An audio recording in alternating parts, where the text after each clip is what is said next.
Hello everyone, Dr. Hassaan Tohid here once again with an amazing live session. Systematic reviews. And why are we doing this session?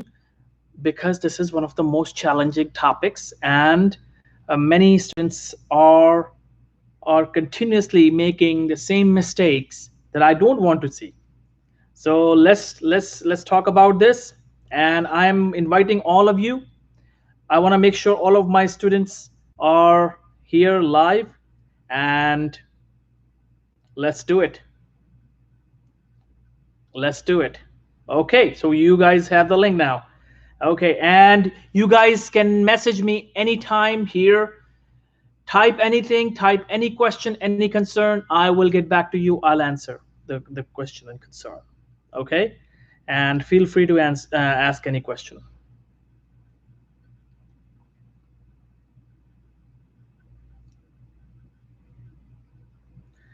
Okay, so everyone is here, and just give me a second. I know you are waiting, so just let me just invite everyone. And once I'm done, just give me 2 minutes, and then I will be on the board and I'll explain to you what we are studying today. And just forgive me for being a little bit lazy right now because I'm inviting everyone. As you can see, I'm making sure that everyone who wanted to be here is live and watching me right now.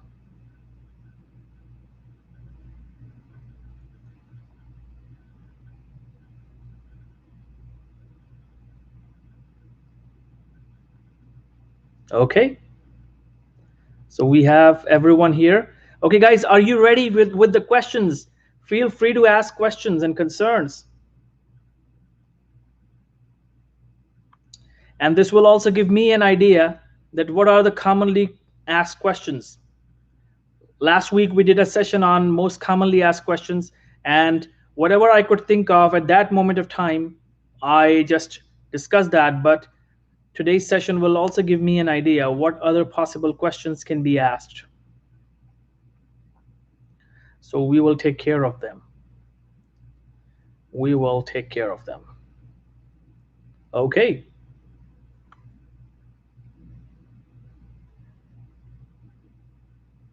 Everyone is here. Thank you. Thank you, Guru Prasad. Thank you for being here. Meher, Asma, Dan, thank you. And Spurti, Suchitra, thank you. Everyone is all set. Do you guys have any questions before we begin?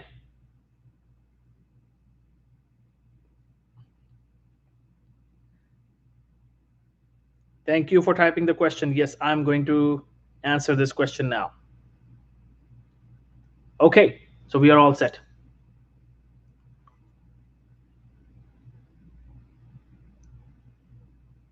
So we have one question already.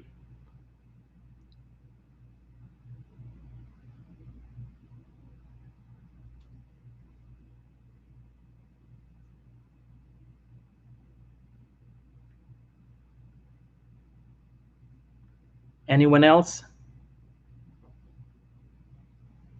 Okay. Thank you. Thank you, Lubna. Thank you, Asma. So Asma has a question, and I will begin from there. To search for topic, we have to go to PubMed and look for the number of articles. This is a question. To search for topic, yes. So it depends. The answer to this question is it depends. Sometimes you may have to go to PubMed, sometimes you don't. To verify if your topic selection is right, you will go to PubMed and you will see what is already written about this topic, what is already written about this subject. This gives you an idea that you are moving in the right direction. This gives you an idea that you are actually moving in the right direction. That's all. Okay, now what do we write in the results section of a systematic review? How we interpret them from different studies we have chosen. Number one thing for results section of a systematic review is PRISMA guidelines, PRISMA checklist. Open PRISMA checklist, PRISMA statement. When you have that, 2020, try to follow 2020. When you follow PRISMA 2020, look at the results section, see what is the checklist, what must be there, and open other people's systematic reviews. Already published systematic reviews by other people. If you don't look at other people's systematic reviews, if you don't open other people's systematic reviews, then that will be a disaster because you will make mistakes. I don't want you guys to make those mistakes.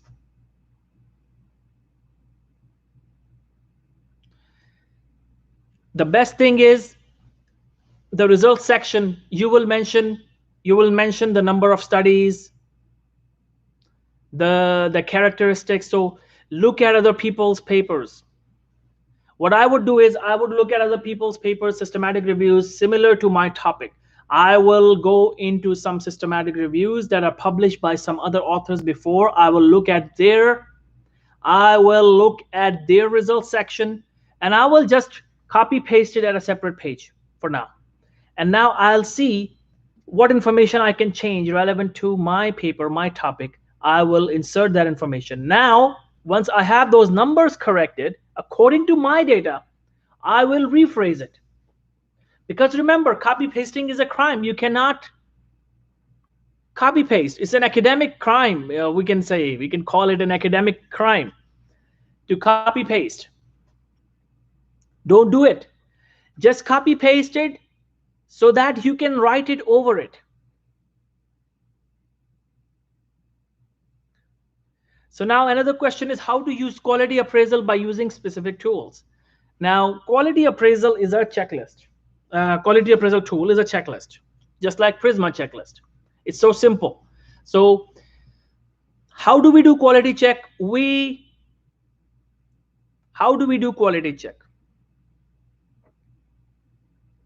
We look at how many papers we have left, the full text articles. And I'll come to that today. Where exactly at what stage you do the quality appraisal. We'll talk about that. But for now, what I'm talking about is how do you do it? Because there's a question right now. So how do we do it? Just remember, you, let's say, have collected 20 papers as final papers that you will include, right? Now you need to check the quality of those 20 papers. How do you check the quality of those 20 papers? If those 20, all of them are clinical trials, then you use Cochrane risk of bias assessment tool as the most common tool, but there are other tools as well. And clinical trial is the easiest to appraise, to be very honest. Everything is written in the method section of that article. Just go into the method section and see if this is done, this is done, this is done. If 70% questions are yeses, then that is a good quality article.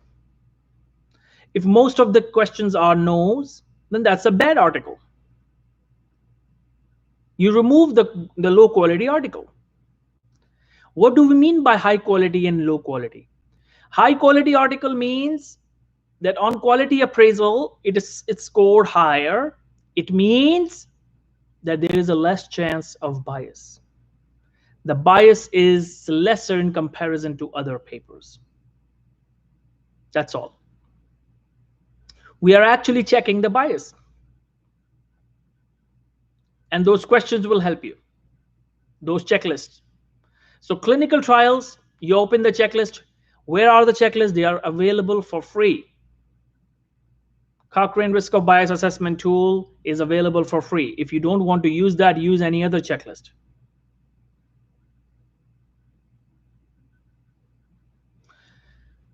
Do we need to mention how many are high quality and how many are low? Yes, absolutely. The more details, the better. The more details, the better. Some people skip that part and they still manage to publish their papers, but ideally, the more details, the better. I would mention it. That out of 20 articles, after we applied the quality appraisal tool, or we checked the quality, 17 were found to be of high quality, and 3 of them were found to be of low quality. That's it. Now, once that is done, you're done. Now, if your paper has observational studies, then not systematic, not clinical trials, then what assessment tool will you use? Newcastle Ottawa scale is the most common, most popular one. Although there are other ones as well, you can use other ones, but I'm just talking about the most common one. Now, what about if you're writing a systematic review of systematic reviews? What does that mean? It means that all of the papers that you have included are systematic reviews.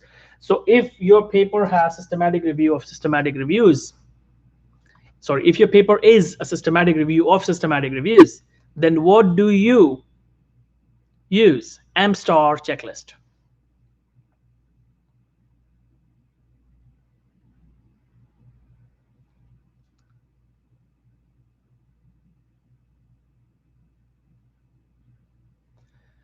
How to use EndNote? Yes, so I have made a video and it is on your account. All the enrolled students, make sure you have account created, and the new students especially, make sure you create an account on the website and click on the profile button. You have the course, and you also have some bonus courses. We have given you some bonus courses, so I want to make sure that you have them. You have the bonus courses.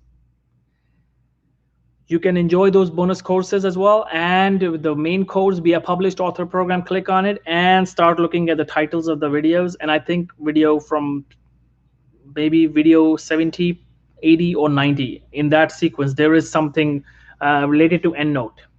So you can follow that. And EndNote is so simple. If you open EndNote Basic, it's free, right? You just start playing around.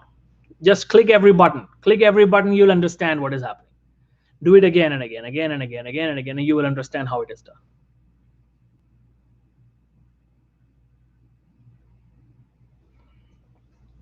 So now, for all the new admissions, make sure you attend the live classes on the weekends, and you also try your best to attend my weekly sessions. I conduct weekly sessions every week for past almost 2 years now. Little less than 2 years. I have been conducting live sessions every week. I haven't skipped a single session, except when I was on a vacation and I compensated. I did 2 sessions the next week. So I have been doing it. So I'm motivated. I do it. So you guys should do it. I may change the date and day here and there, but I will do my weekly sessions. So don't miss those sessions, and ask questions, take notes. Make sure while learning you have a notebook with you like this and you're taking notes. Take notes, don't skip anything, and watch the recordings after the session ends, and you will notice that you may have missed some points, important points. Now, how do you study? You need discipline. You need discipline and consistency. If you keep doing it consistent, you don't give up. If you try to sit at a particular time every day, you can do your paper very, very easily.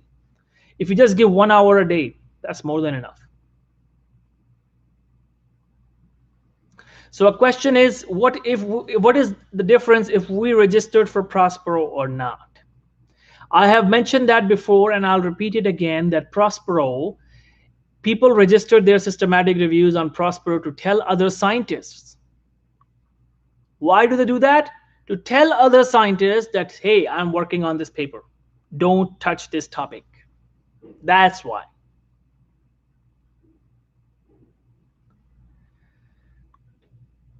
Other people do that to tell you that, hey, I'm working on this paper, so stop doing it. Don't touch this topic because I'm doing it. So now Prospero is an option. You can do it. It's an optional thing. It's not mandatory. If you do it, very good. If you don't do it, that's fine as well. I am not a supporter of Prospero. There are reasons behind it. I have mentioned that before, that for example, if I register my topic today, everyone will know that, okay, that this is a topic Dr. Hassaan Tohid is working on. So we are not supposed to touch that topic. And what if I die tomorrow? The Prospero website doesn't know that I have died. Nobody else will work on that topic for we don't know how long, because somebody registered and died. And this happens. Somebody registered and changed his mind. Somebody registered and retired. Somebody registered and stopped working on that topic. He got burned out. So Prospero is optional.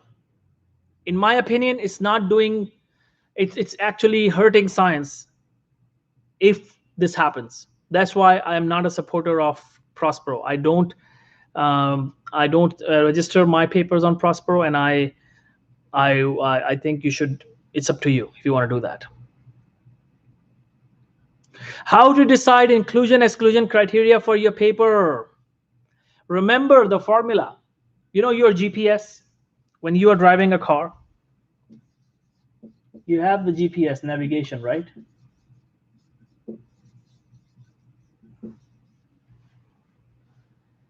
To keep you on track, where to go, where not to go, where to go, where not to go. What is your GPS of your paper? Where to go, where not to go. What is your GPS, guys? Anyone? What is your GPS of your paper?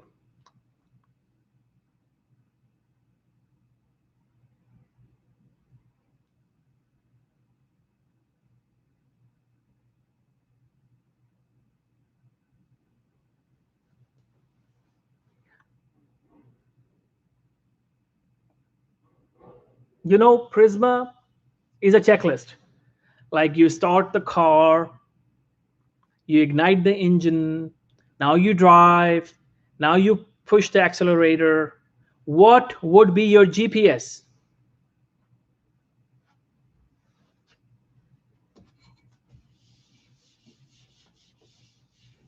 Your navigation that will keep you on track. The solution of every problem in research paper is go back to your research question. Your research question is your GPS. Always keep looking at your research question. Always keep looking at your research question.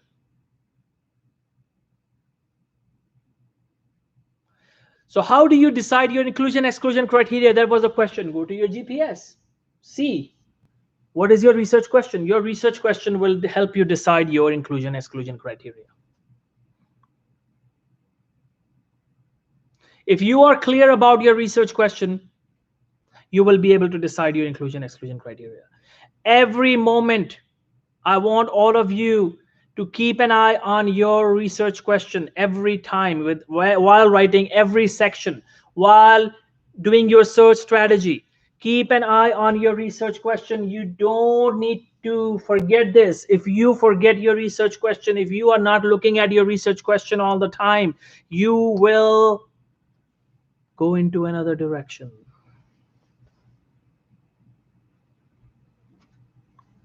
This is the importance of research question. Many people say, what is the importance? Why do we need research question? Research question is your navigation. Prisma is a checklist. But the direction where you need to go is your research question. The address. You put an address in the GPS, the navigation, right? So what is the address? Your research question. Can you drive a car when you are going to an unknown journey without putting the address? No. Your research question is the address you have to reach. So how do you decide your inclusion exclusion criteria? By your research question. If you just look at your research question, you will be able to decide your inclusion exclusion criteria. That's number one. Second point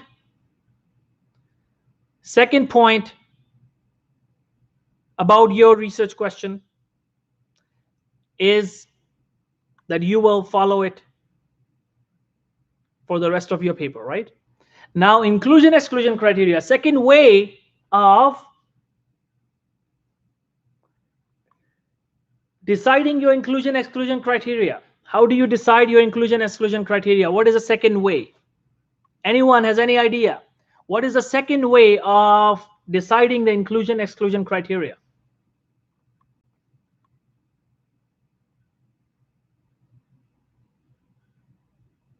Anyone has any idea about what is the second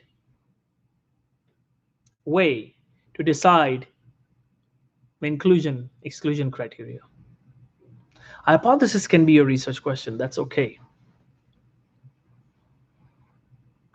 But I'm talking about the second way. What is the second way, most commonly used way of deciding your inclusion exclusion criteria? Looking at other people's papers on the same topic.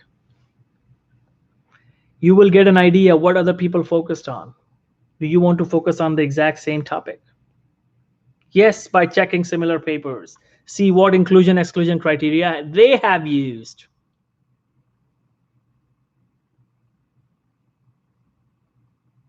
What inclusion exclusion criteria they have used.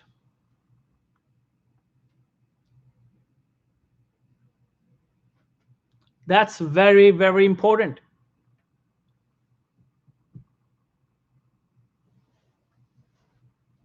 Now, today we will talk about the 9 steps of systematic review. And the reason I'm bringing this topic, I have to clear this for the students, because when I talk about the phases strategy, phase 1, you all know phase 1, phase 2, phase 3. I have noticed people are making mistakes in phase 2, which is the most important phase. You shouldn't be making mistakes here. If you are making mistakes here, you cannot publish your paper. You may publish it in an ordinary journal or a below average journal, but you'll be lucky if you get it published. So people have been making mistakes, and the same mistake has been repeated over and over again, and I have been noticing this. That's why I want my students not to repeat this mistake again. And that's why we are doing it in a different way now. We will divide systematic review into 9 steps. If you understand those 9 steps, you can write a systematic review very, very easily. Now, Daniel has a question. How do we come up with our paper topic? The hardest thing is deciding what to write about. No, it's not the hardest thing. It is actually the easiest thing. And you will learn in the first class. So wait for your first class and you will be able to decide the topic. And before the classes, if you want to decide research topic, then go to your account, watch lesson 28. Watch lesson number 28, topic selection. And then watch lesson number 144. Then watch lesson number 148. I have already discussed all the secrets of topic selection in a very, very descriptive way. If you watch it, you will be ahead of the main class. All of the new admissions, if you follow it, you will be ahead of the schedule. So now, 9 steps of a systematic review. By the way, remember, what exactly are you learning in this course? What exactly are you learning in this course? This is extremely important to understand. You will learn systematic reviews, and you will learn traditional reviews, and you will learn scoping reviews. These are the review articles and the highest quality of evidence in the world. The highest quality of evidence in the world is systematic review and meta-analysis. We have a different course on meta-analysis, and we will talk about a little bit of meta-analysis here and there occasionally, but I don't want to overburden you and confuse you by giving all the details of meta-analysis. I don't want to scare you. By the way, my new video is coming on meta-analysis on my YouTube channel. You guys can see that if you want to learn a little bit more. This is the only part that is not included in this course, meta-analysis. And there is a reason behind it, because to learn meta-analysis, you need to know other kinds of papers before. If you directly jump to meta-analysis, you will be scared, you will be confused, you cannot do it. Most of you will not be able to do it unless you are a super genius. So that's why the first thing first is to learn to write systematic reviews, learn to write traditional reviews, scoping reviews, and when you know them, remember the pyramid? All the previous students know what is pyramid, but I'm talking to the new students now. The study design pyramid shows all possible kinds of articles. If you understand study design pyramid, you understand the whole research world. There is no more surprise. So what is the highest quality of evidence? Number one on the top, systematic reviews and meta-analysis. And here you are learning the systematic review in this course. And next time, when you are done with your paper, you can enroll into a meta-analysis course and you can learn and do your own meta-analysis. Very, very few people know how to write systematic review and meta-analysis. Probably according to my estimate, less than 1% doctors around the world know how to write systematic reviews and meta-analysis. And in research world, I would say less than 5% people know what is systematic review. So the moment you learn how to write systematic review, the moment you do it, you are in top 1% people of the world. Top 1% of the doctors and top 5% of the scientists of the world. So try to understand this. It is a life-changing opportunity if you can remember the steps of systematic review, and you don't have to do any hard work in this. It's just memorizing the steps. If you memorize the steps, you do this during the training, you learn this step by step, and you will complete your own systematic review. You will be top 5% of scientists, top 1% of people, and imagine what your reputation will be when the residency directors will see you.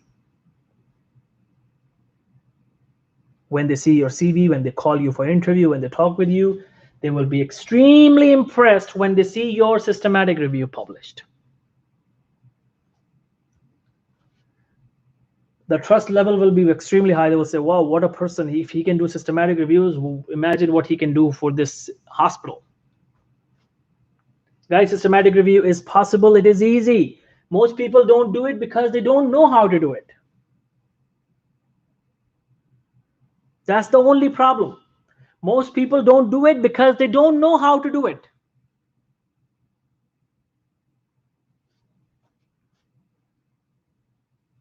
Now, systematic reviews on the top, then the clinical trials, then the observational studies, cohort, case control, cross-sectional, and then comes the case reports and series, and then comes the animal studies.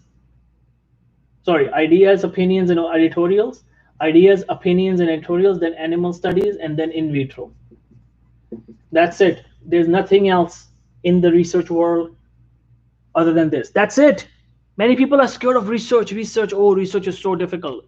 There are only these many study designs. If you know all of them, you know research. Everything about research. That's it. Research is the easiest thing anyone can ever have.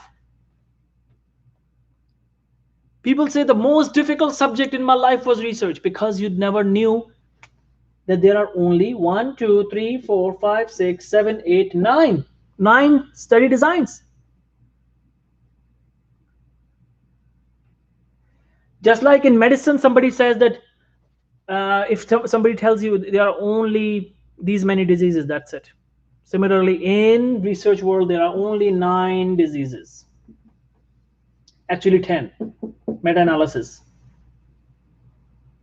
So there are only 10 diseases. And if you know how to write a systematic review, you will automatically know all of these. This is the beauty of systematic review. So just by writing a systematic review, you will be on the top of the research field.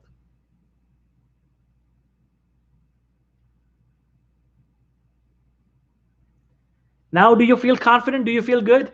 That research is in your control. The field of research is in your control. There are only 10 problems. There are only 10 diseases. Systematic reviews, meta-analysis.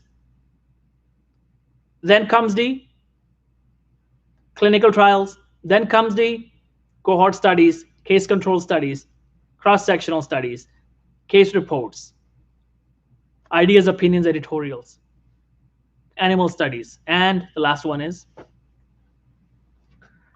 in vitro studies. If there is anything else, I will add scoping review, another review, and traditional review. So you can say 2 more. Okay, okay. So 12, nothing more than that. Happy now? If you want to count them separately.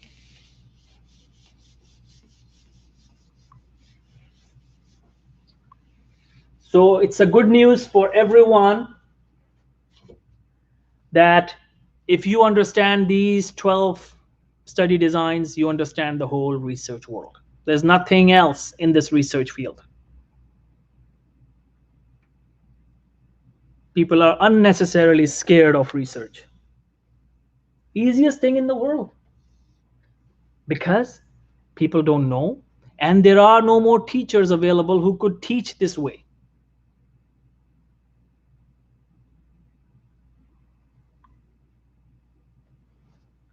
Impact factor is of a journal. Forget about this for now.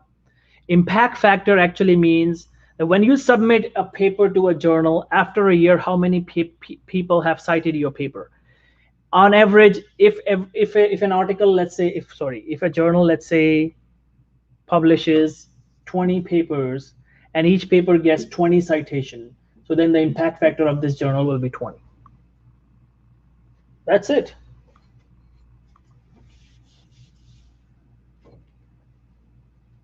Which is a huge impact factor. So don't get impressed by these terminologies. Impact factor. What is impact factor? I want to write a good impact factor paper. Good impact factor paper is nothing. Journals have impact factors. Okay, so 9 steps. Let's begin. What is the first step? Step number 1. Step number 1 of systematic review. Your research question. You need to decide your research question. You need to decide your research question. This is the step 1. Congratulations, only 8 more steps left. How do you decide your research question? How do you decide your research question? PICO question. P for patient or population. Patient or population. I for intervention. C for comparison. O for outcome.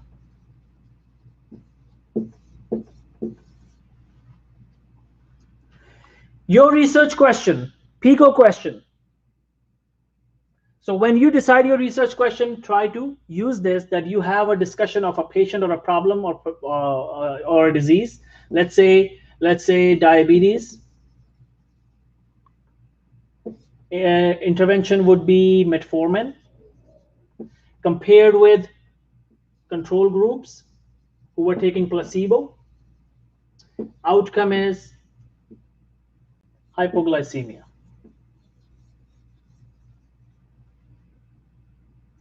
So this is how a research question is established. You will include all of these in your research question. Now, one thing.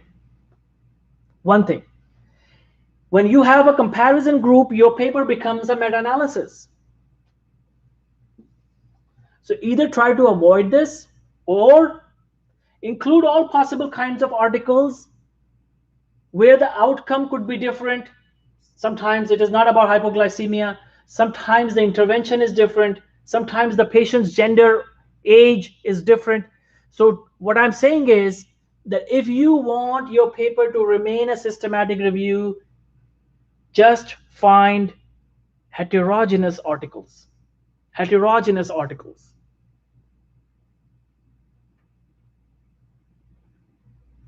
If you want your paper to remain a systematic review and you don't want it to become a meta-analysis, then try to find heterogeneous articles. That means patients, let's say you collected like 50 studies, so patients would be different, not exactly similar. Intervention sometimes could be different. Sometimes outcome is different. Because if all 50 studies have everything the same, similar patients, similar intervention, similar outcome, then it is becoming a meta-analysis.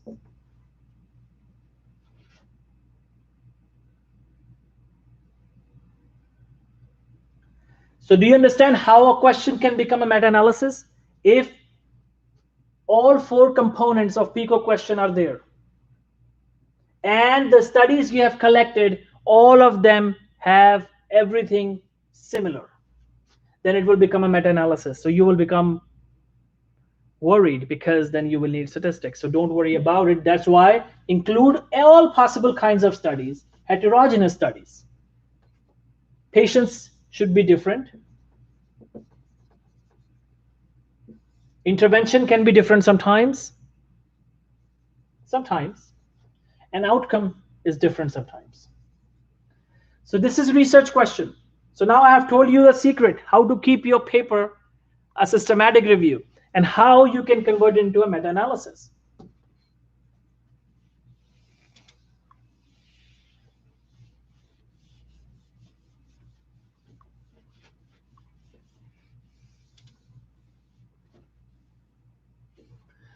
So the step number 1 is research question.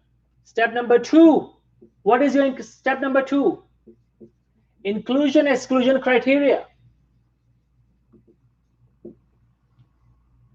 You decide your inclusion exclusion criteria, but what will decide your inclusion exclusion criteria? Number 1, your research question. Because this is your GPS, remember? Your research question is your GPS. So what will decide your inclusion exclusion criteria? Your research question. And your inclusion exclusion criteria could be, for example, papers published in last 5 years, most commonly used last 5 years. The disease that you have already decided, male patients, for example, papers published in English language, papers published in the US.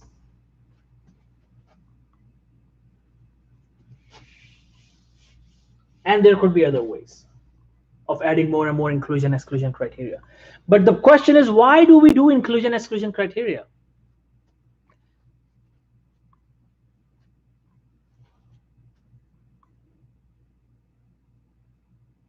Deborah has a question. How many articles do we need to gather to support a good research question? I mentioned that last week in my question answer session, the session on which I conducted the commonly asked questions for systematic review. So I have discussed that minimum 5 articles are okay, but you try to do 25. Try to go 25. 25, okay? So inclusion exclusion criteria. Our inclusion exclusion criteria, why do we need it? This is what I was asking.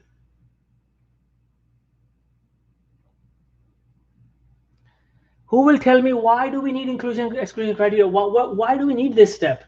Unnecessary step. I could have just decided my research question and started data collection. Why didn't I do data collection?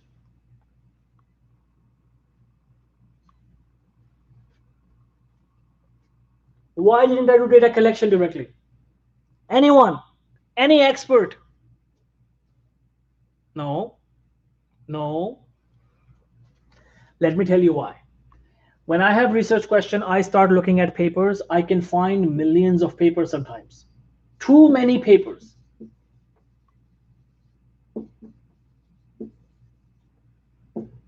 Or sometimes too little papers, or too lesser, too few, I would say very few papers.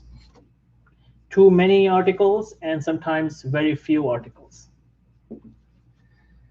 So sometimes the article numbers can be 100,000, which is impossible to read and write your paper. That's why we need inclusion exclusion criteria, to make things easier for ourselves. To make things easier for ourselves.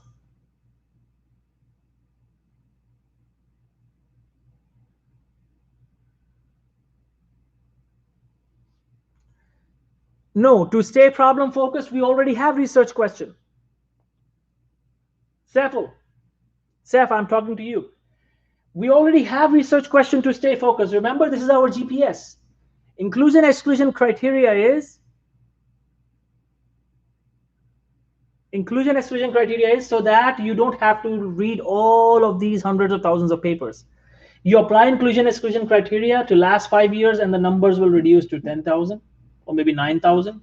You apply one more inclusion exclusion criteria, the numbers will be reduced to 8,000, then 7,000, then 5,000, then eventually 1,000, then less than 1,000, probably 500. And this is a wonderful number to write. This is a number that is exceptional to write a systematic review. 500 papers are totally left, and that means your work is so easy because of your inclusion exclusion criteria that now you just need to focus on these 500 articles. You don't have to search. You don't have to search hundreds of thousands of papers. But now the problem is, once you applied inclusion exclusion criteria, and let's say your articles are too few, let's say you only have 10 papers available, what do? You change your inclusion exclusion criteria. You remove the 5 years timeline to 10 years, maybe 20 years, maybe 30 years. The number of articles will go up and up and up.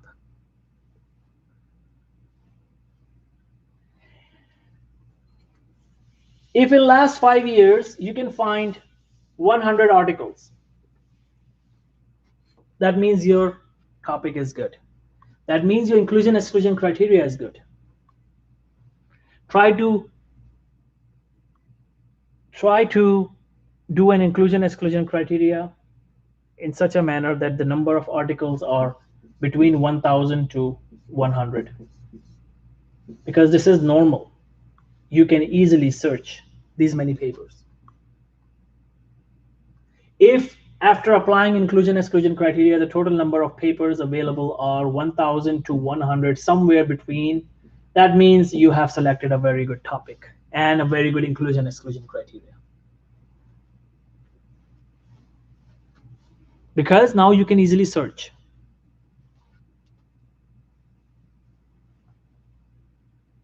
Now, many people think and say this, I used to think that okay, I applied inclusion exclusion criteria. Okay, I understand that. Now only 500 papers are left. What about the other papers that are rejected? They could have been very important papers, right? Yes, that's true. They could have been very, very important papers, very useful papers, but we don't need them, because we are mentioning to our readers that this is our inclusion exclusion criteria.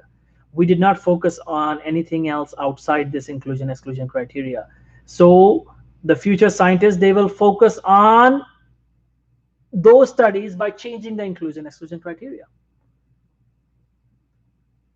You have deliberately removed it because of your inclusion exclusion criteria, to let other scientists know that if you want some other articles, change the inclusion exclusion, write your own paper, change your inclusion exclusion criteria, you will find different papers. Does it make sense? Any confusion about it? That I used to think, I'm telling you this, when I started my career, I used to think that if I apply my inclusion exclusion criteria, many good studies are left behind. I'm not including that. So is my paper still good? Yes, your paper is still good. Other people will take care of it in their papers, because they will see your inclusion exclusion criteria. They will modify their inclusion exclusion criteria. They will not have your inclusion exclusion criteria. They will have different inclusion exclusion criteria. Does it make sense? Step number 3, data search. Sorry, yeah, data search or data collection. Yeah, data search. Where do you search data? On different websites. On different websites. We call them databases. What are the most commonly used databases? PubMed, Medline, almost the same. PubMed Central, Web of Science, Scopus, Embase, PsycInfo, Cochrane Library, and what else? Science Direct. Science Direct. And the last one, I would say Google Scholar. This should be your websites that you will use. Now, what other websites? Some websites for gray literature. Remember, a good systematic review will be, which will have papers plus gray literature. Papers will be found here, and gray literature will be found on certain websites. We have mentioned that during the training, like clinicaltrial.gov, GOV. Okay, Mohit has a question. What if I found just a few articles less than 100? That's fine. I think I can write a systematic review with that.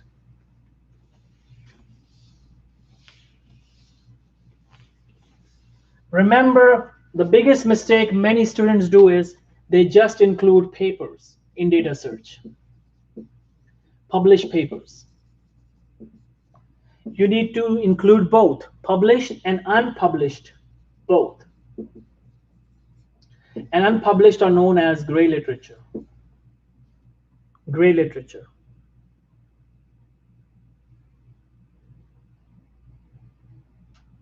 A good systematic review is which has published and unpublished, both.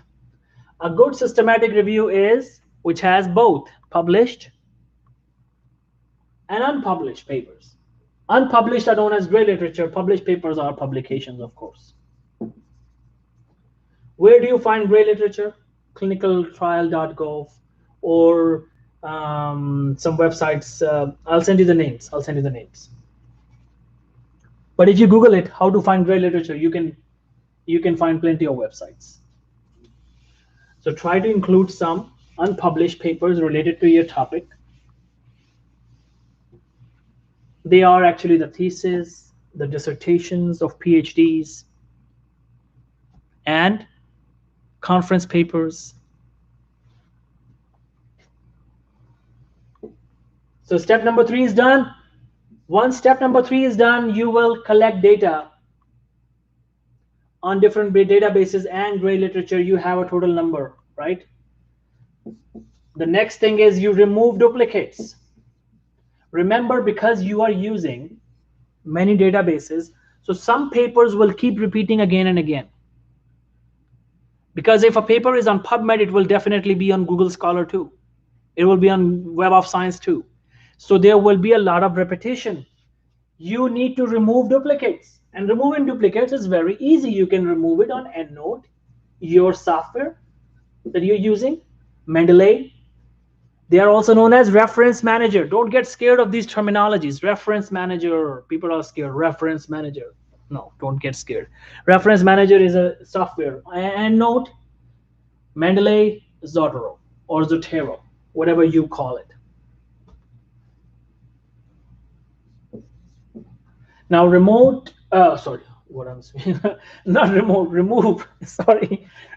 duplicates. Data search, remove duplicates. And how else you can remove duplicates? Is there a manual way of removing duplicates? Yes, there is a manual way. What is the manual way, guys? Microsoft Excel sheet. You bring all the papers that you have collected on each database on Excel sheet, and then you organize them in alphabetical order. You organize them in alphabetical order. And now you can easily spot the duplicates by the author name, the title. Easy, very easy. You can make them different color, and now you have the number, how many are duplicates. Keep a record, remove them. Now you have non-duplicate sources. So duplicate removal can be done by software or by manually. Manually, I mean, again, by an Excel software.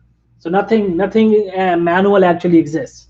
Either you remove by EndNote or you remove by Excel. Excel is also a software, right? So everyone, make sure you download EndNote Basic, and you should have Excel. You should have Microsoft Word on your computer. Now, what else? Once the duplicates are removed, now the screening begins. Many students don't even know when the screening begins. Remember, screening is the 5th step. Screening begins, but you do screening in 2 steps.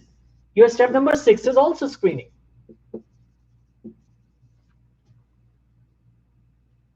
So screening of what? The first screening is of titles and abstract. Two authors will do the screening of titles and abstracts of the papers that were left after the removal of duplicates. Once that is done, that you look at our titles and abstract, 2 authors, you first author and the second author, and you guys came up with a conclusion. Let's say data search gave you 1,000 papers. Duplicate removal gave you 700 papers. Now you have 700 papers. 2 authors will search the titles and abstract of 700 papers. And after searching, author number 1 found out that out of them, 400 are relevant. But author number 2 said, no, 398 are relevant. This happens almost so common, so common. So you say, okay, let's go with 400. You resolve the disagreement with discussion. So you came up with 400. You said, okay, we'll ignore this one. So now 400 papers are left. Now the second screening begins of full text. Now try to get the full text of these 400 papers. See how many you can get. Let's say you got 350 full text papers. 50 were not available, not your fault. So now you search 350. And after reading full text papers, you realized that 255 were relevant after reading full text, but your friend said 260. So I suggest always go with the higher number. And you choose his list or her list. Always go with the higher number. Screening is done. Once screening is done, how many papers you have selected? 260. Now quality appraisal. You do quality appraisal of the papers that are left. And after quality appraisal is done, let's say now you have 68 papers left. And your friend said no, 66. So you keep it 68. So how many of these steps will be done by 2 people? This one, this one, this one.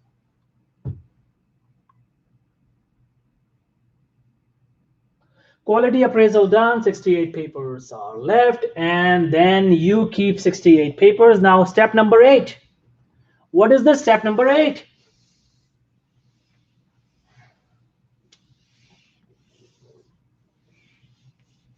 If you have problem that I have cleaned the board, you can rewind it because I'm not deleting this session, okay?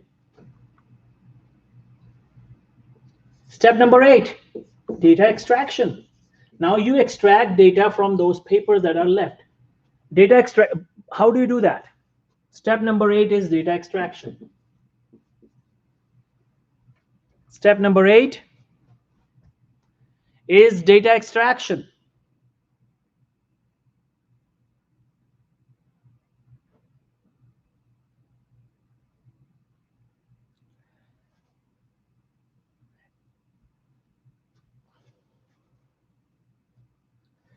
Just the title for now, for the first search, data search, is fine.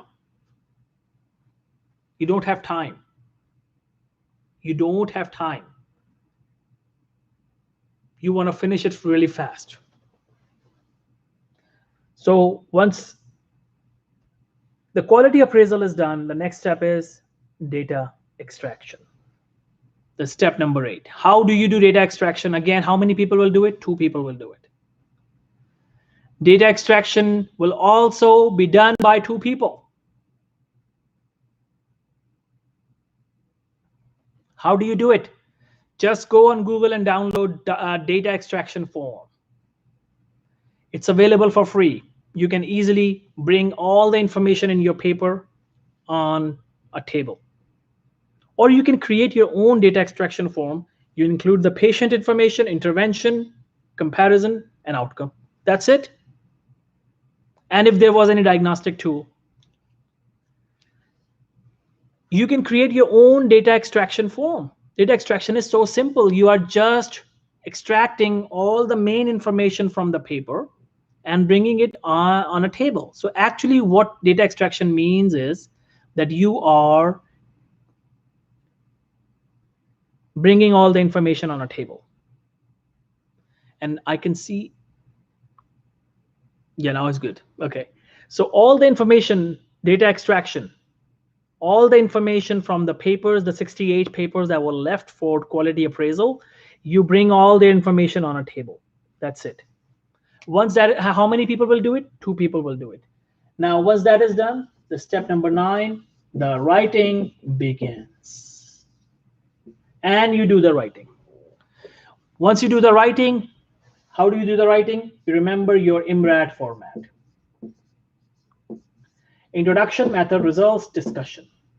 You will have introduction, you will have method, you will have results, you will have discussion, and then conclusion, and then the references.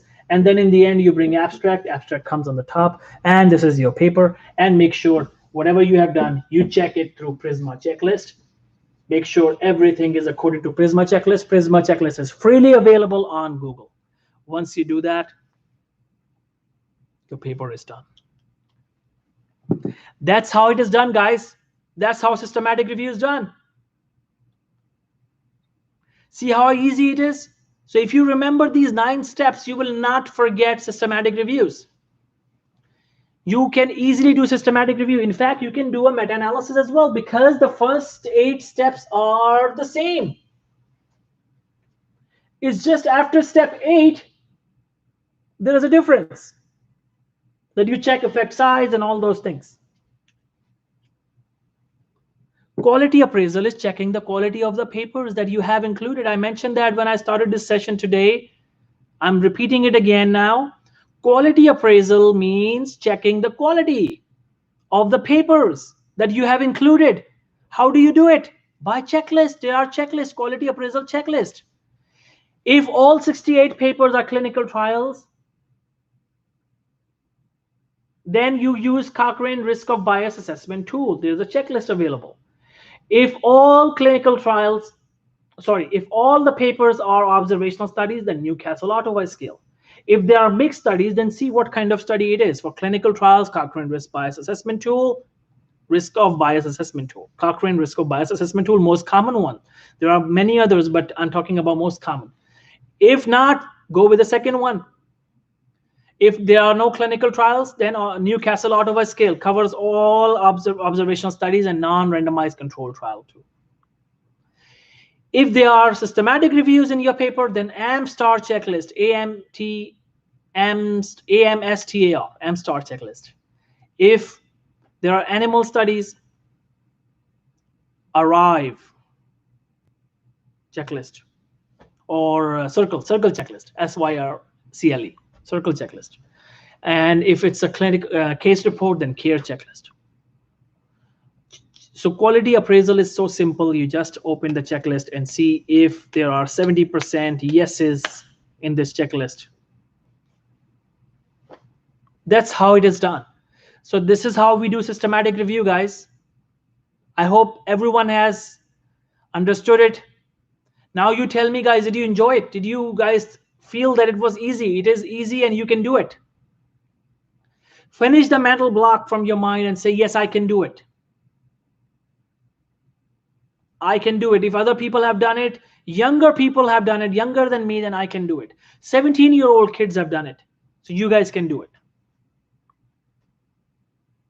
Watch today's lecture once again, fast forward it after I'm gone, and take notes, write the 9 steps down. The 9 steps should be on your fingertips.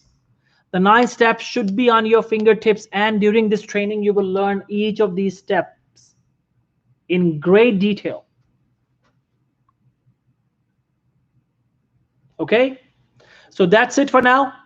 Thank you, guys. We'll meet again very soon. And if you have any question, do let me know. Okay, and you have my number, and just feel free to send me a text message. All the new admissions, your weekend, your classes will begin this weekend. You will get all the details on the group, on WhatsApp group. Don't worry about it. Okay. And my next session will be again Wednesday, highly likely Wednesday. Okay, thanks a lot, guys. See you. How much time are we supposed to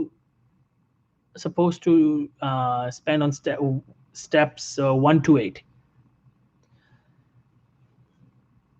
I would say if you're writing a systematic review, 6 to 7 hours per week. So you will need 20 hours to complete step 1 to step 8. If you are super fast, you can do it faster. Okay, thank you, guys. It depends on your speed, though. It's a relative question, so I cannot answer. You just try doing it. I think you can do it faster. Okay, thank you, guys. Thanks a lot. If you have any question, do let me know and text me if you have any question. Thank you. Have a good day.